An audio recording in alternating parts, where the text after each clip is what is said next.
Can you imagine it? Another year is at end, and it is remarkable to think that the time has gone by so quickly. I've done a recap video for the past 2 years. Let's do it again.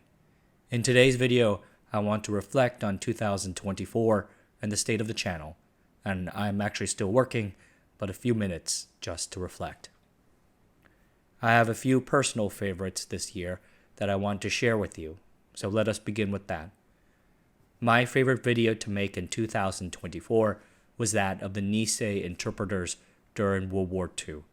Their plight of navigating two different cultures strikes a chord with me, and their stories of heroism, particularly the story of Terry Doi at Iwo Jima, will always stick with me.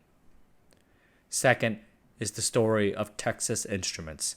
It has it all: the integrated circuit, silicon transistors, Morris Chang, and a disastrous foray into retail.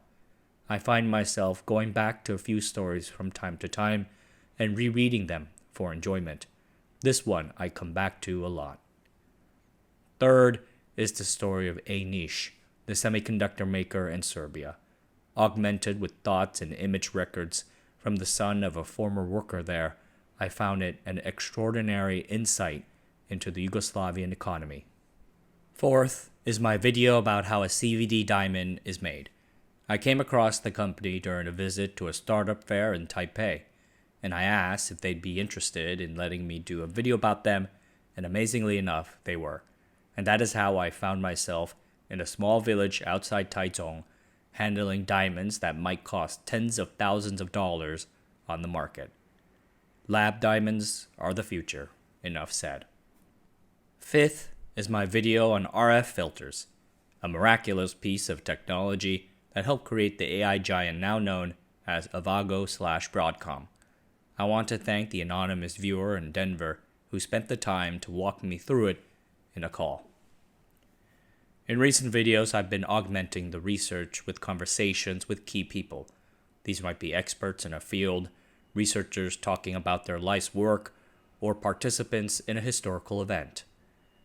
Perhaps one small advantage of being more well-known is that people recognize who you are and thus are more willing to speak with you, and I am appreciative of that. Many of these people have unique life experiences that should be shared. I worry about the knowledge of such experiences vanishing into the ether, and am glad to offer the channel as a way to get it out there. If you got a fascinating idea, let me know about it. Some of my favorite videos to research and write about have come about at the suggestion of a viewer and explained to me later in an interview. For those who have recommended an idea to me but I've not been able to get to it, don't worry, it's on the list. In 2024, the channel gathered 26 million views, which is a lot. The channel also passed over 100 million lifetime views. To me, it's stunning to think about how many people the videos must have reached around the world. There are a lot of milestones, and most of the time I just ignore them. Work continues on. But for some reason, 100 million sort of resonates with me. I know that is how much your average Mr. Beast video does, but to me, it's worth celebrating.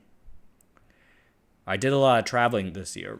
This year, I was in Japan, the United States, Korea, Singapore, Switzerland, Belgium, Netherlands, France, and the United Kingdom. My favorite of all the places we traveled? Well, I really liked my trip to Europe for ITF 2024. It gave me a chance to explore many of the interesting technologies they're working on over there. And of course, I got to visit the ASML campus, where it seems like I have a few fans. Since then, more than a few people have asked me how I managed to get a visit. Honest truth, no clue, it just happened.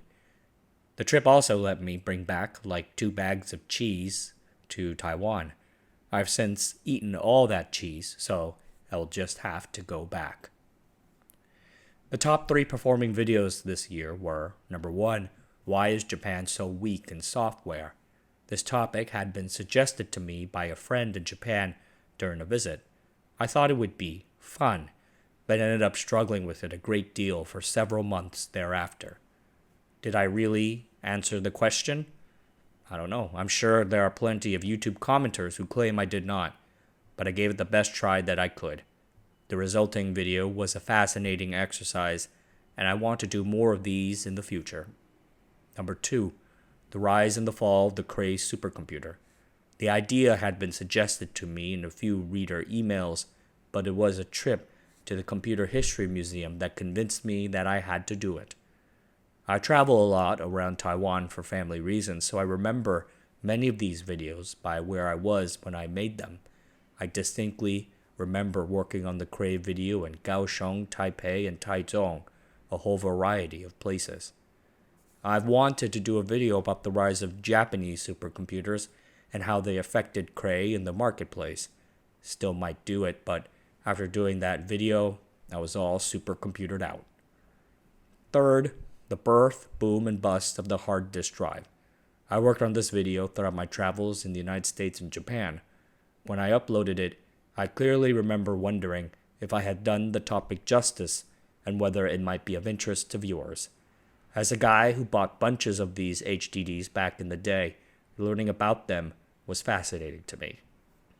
I did a follow-up video on that video discussing some new technologies in the industry's future. The tech behind what they're doing is amazing, but I remain unsure about the future of the industry in the face of the NAND onslaught. Every year, there are videos that did not perform as well. First and foremost is the IBM PC video. The story of how Compaq, Intel, and Microsoft wrenched the IBM PC standard away from its originator is absolutely fascinating. Yeah, I know I put an ad on it, but I still think it was a wonderful story that deserved more views. Some of the profiles of semiconductor companies like LSI Logic and ST Microelectronics did not do as well as I would have liked. LSI Logic had been one of the major American semiconductor companies, and ST Micro in particular involved the retracing of the European semiconductor industry. The story of CEO Pasquale deftly managing two long-standing cultures and actually creating a profitable company out of it is remarkable. I also was a bit disappointed about the performance of the quantum sensing video. Nitrogen vacancy diamonds are some of the weirdest things I've thought about in a while, and I think y'all are sleeping on it. Yes, meetings. I still meet with people in Taipei. Some of the most enjoyable conversations I've had this year include the conversation with a systems engineer at Rocket Lab who patiently took me through the business of launch systems and space-based services. I don't think much about space, but that was very enjoyable.